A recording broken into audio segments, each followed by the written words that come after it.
آپ کیا سمجھتے ہیں صورتحال جو ہے اس کو کس طرح نارملائز کیا جا سکتا ہے؟ پاکستان کا رد عمل بھی سامنے آ گیا، اب اس جو رد عمل کے بعد صورتحال کس طرح نارملائز کی جا سکتی ہے؟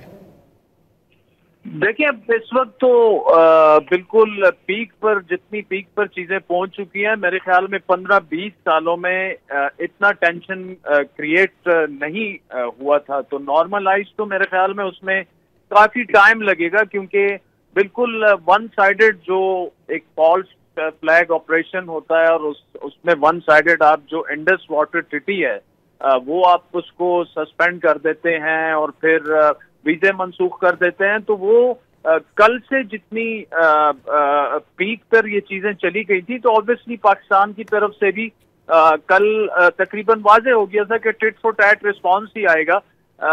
اور آبویسلی اب دیکھنا یہ ہوگا کہ پاکستان کا اب اسٹریٹجی انٹرنیشنلی جو ہے کیا اختیار کی جاتی ہے، کیونکہ انڈس واٹر ٹریٹی جو ہے اس پر آپ کو یو این سیکورٹی کونسل میں بھی اب جا سکتے ہیں.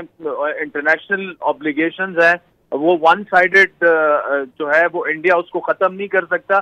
لیکن یہ فیکٹ بھی ہمیں ذہن نشین رکھنا چاہیے کہ اس وقت انڈیا جو ہے وہ ایک بڑی عالمی مارکیٹ ہے، ایک بڑی معاشی طاقت بن چکی ہے، اور اس کے جو جی سی سی کنٹریز کے ساتھ تعلقات ہیں یا ان کے جو یو ایس کے ساتھ تعلقات ہیں، یو ایس کی جو ساؤتھ ایشیا پالیسی ہے وہ بھی انڈو پیسفک ہے. ان کے نائب صدر اس وقت انڈیا کے دورے پر ہیں.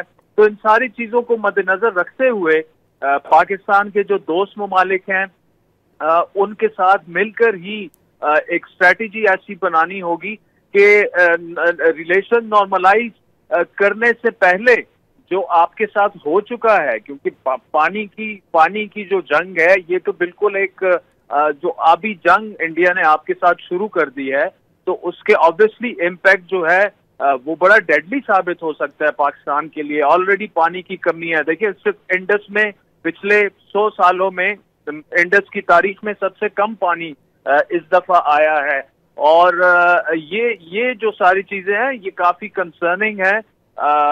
ٹف ٹائمز ہیں، لیکن آج جو انہوں نے قومی سلامتی کے اجلاس میں فیصلے لیے ہیں اس کے علاوہ پاکستان کے پاس آپشن ہی کوئی نہیں تھا. باقی ویزے منسوخ کرنا، ایمبیسڈرز کو یا واپس بلا دینا یا عملہ کم کر دینا، یہ پہلے بھی یہ چیزیں ہوتی رہی ہیں، یہ نارمل چیزیں ہیں. جب ایسے ٹینشنز ہوتے ہیں پاکستان اور انڈیا کے تعلقات میں یہ ہوئی ہیں.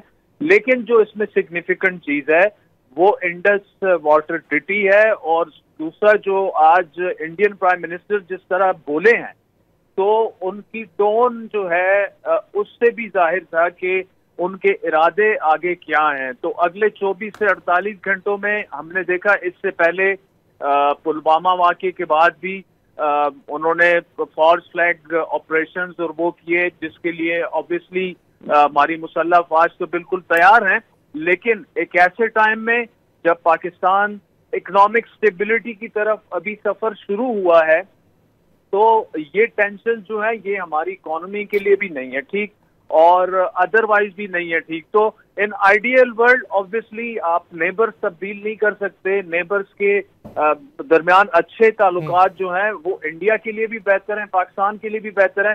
لیکن انفارچونیٹلی جب سے ہم نے دیکھا کہ بی جے پی کی گورنمنٹ آئی ہے تو تعلقات میں جو ہے وہ تلخی جو بڑھتی ہی ہم نے دیکھی ہے. اور پاکستان کی جانب سے جتنی بھی کوششیں کی گئی ہیں اس کا وہاں سے رسپانس اس طرح سے نہیں آیا. ایون یہاں تک معاملات اگر بگڑ گئے ہیں کہ وہ آپ کے ساتھ کرکٹ کھیلنے کے لیے نہیں تیار، تو آپ پھر کیسے نارملائز کرنے کی ہم بات کر سکتے ہیں؟ یک طرفہ طور پر تو ہم نارملائز نہیں کر سکتے ان کے ساتھ ریلیشنز جو ہیں. لیکن میرے خیال میں ایک تو جو ہماری پولیٹیکل پارٹیز ہیں، ایک تو ان کو اب خدا را ان سے ہم اپیل ہی کر سکتے ہیں کہ کم از کم اس معاملے پر تو آپ آئیں، بیٹھیں. ایک all parties conference prime minister صاحب کو بلانی چاہیے. صرف قومی سلامتی کمیٹی کے اجلاس سے کام نہیں چلے گا.